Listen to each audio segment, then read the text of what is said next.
La demi-finale disputée à Stockholm entre la France et le Brésil est un peu la finale avant la lettre. Les Français ont la meilleure attaque, 15 buts marqués en 4 matchs, et le meilleur buteur du tournoi, Juste Fontaine, déjà 8 réalisations. Les Brésiliens ont quant à eux la meilleure défense, aucun but encaissé en 4 rencontres. Le match part sur des chapeaux de roue dès la deuxième minute. Vava va tromper Claude Abès, le gardien français, 1-0 pour les Sud-Américains.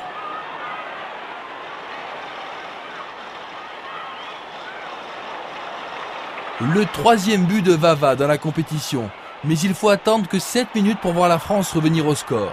Une égalisation signée de l'inévitable goléador français, Juste Fontaine, qui inscrit son 9e but depuis le début de la Coupe du Monde. Un partout, le Brésil encaisse son tout premier but du tournoi. Juste avant la pause, le plus beau but de cette Coupe du Monde, il est signé Didi, pleine lucarne.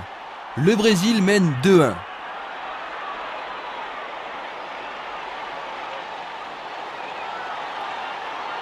Quatre minutes après le retour des vestiaires, Pelé inscrit le plus facile de tous ses buts. Il profite d'une erreur du malheureux Claude Abès.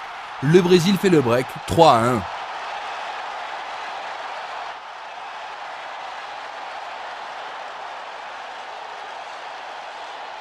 Peu après l'heure de jeu, les Sud-Américains se mettent à l'abri d'un éventuel retour français. Le centre de Garrincha profite à Pelé qui réussit son tout premier doublé en phase finale. 4-1. Les Français entraînés par Albert Batteux sont littéralement effondrés.